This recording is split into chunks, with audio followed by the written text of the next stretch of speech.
melakukan sosialisasi dan penyuluhan peraturan perundang-undangan di bidang kehutanan. Jika akan dibuka sesuatu program, maka sosialisasi itu jadi yang pertama yang diutamakan, sehingga masyarakat nggak bingung kalau itu tadi ujuk-ujuk, memang ujuk-ujuk seperti itu Pak, memang ujuk-ujuk. Karena apa? Karena tidak ada pemberitahuan, tanpa sosialisasi sudah dilaksanakan. Saya rasa itu sesuatu hal yang termasuk di dalam pelanggaran. Dengan dalih saling menunggu untuk agendakan sosialisasi dengan warga, pengerjaan lahan perhutani di Desa Wengkal, Kecamatan Rejoso, yang akan ditanami tebu, menjadi amarah warga. Pasalnya, lahan yang mereka kerjakan sudah bertahun-tahun, tanpa adanya pemberitahuan kepada warga.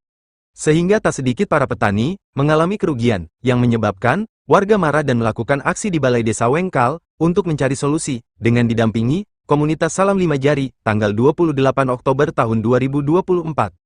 Warga menuntut dan menyayangkan tidak adanya sosialisasi terlebih dahulu dari pihak perhutani dalam penggarapan lahan para petani yang akan dijadikan lahan tebu, yang katanya program dari pemerintah. Beberapa warga mengeluh dan menyampaikan tuntutannya di Balai Desa Wengkal yang dihadirkan langsung dari pihak perhutani, Kepala Desa Wengkal, juga dari pihak CV yang memenangkan tender untuk mengerjakan lahan sebagai lahan tebu, juga dari puluhan warga Desa Wengkal, termasuk Salam Lima Jari, yang diberi kuasa oleh warga untuk mencarikan solusi terbaik bagi kesejahteraan petani di Desa Wengkal, Kecamatan Rejoso. Bukan peduli Pak Sindir, keadilan kudu soalnya masyarakat dusun Wengkal pangane ke mono. Kita duwe nopo ke nandur jati, ke nandur nopo manut. Kali perhutani. Boten ke hak PT boten. Niku pangane ke wono. Nandur nopo mawon. Urip yang masyarakat dusun Wengkal nggih ngoten niku tanem-tanem ten mono. Ke nandur nopo manut. Ditarik bayar pinten manut. Boten dipundi.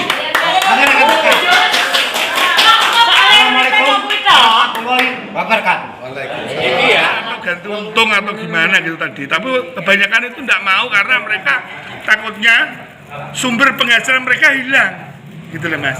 Sumber penghasilan yang mereka hilang, dan mereka akan makan apa? Gitu. Dan takutnya nanti tidak lahan itu aja, nanti semuanya.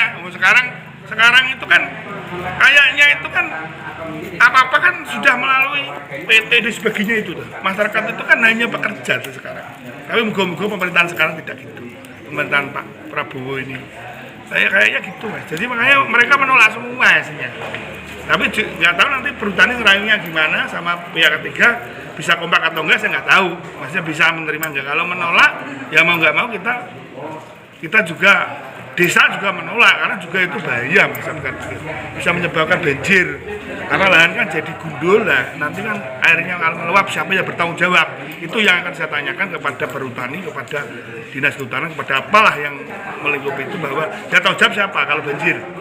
Jadi jangan sampai menyalahkan desa, nanti kalau ada imbasnya ke desa, jangan sampai kita masyarakat desa di daerah tidak bisa mengatur, karena itu kebijakannya bukan kebijakan kita, kebijakan dari perhutani Nganjuk, kan gitu loh Pak. Oke, demikian Mas. Makasih Pak.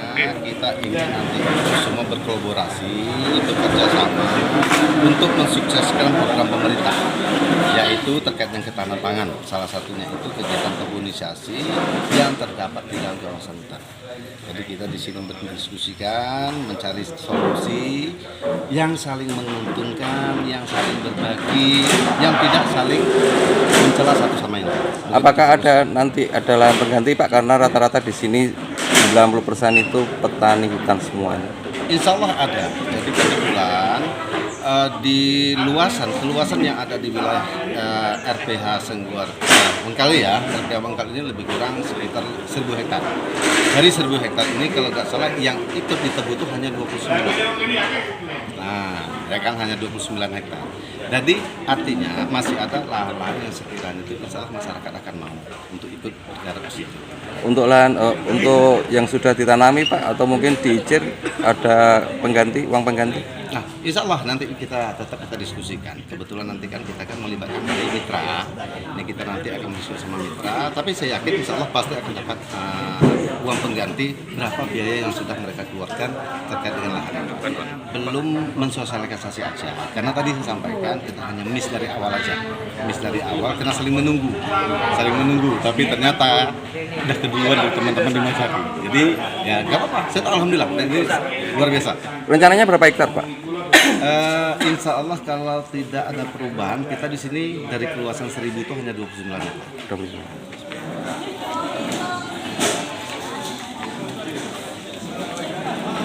Santoso, dari Nganjuk, Jendela Desa melaporkan.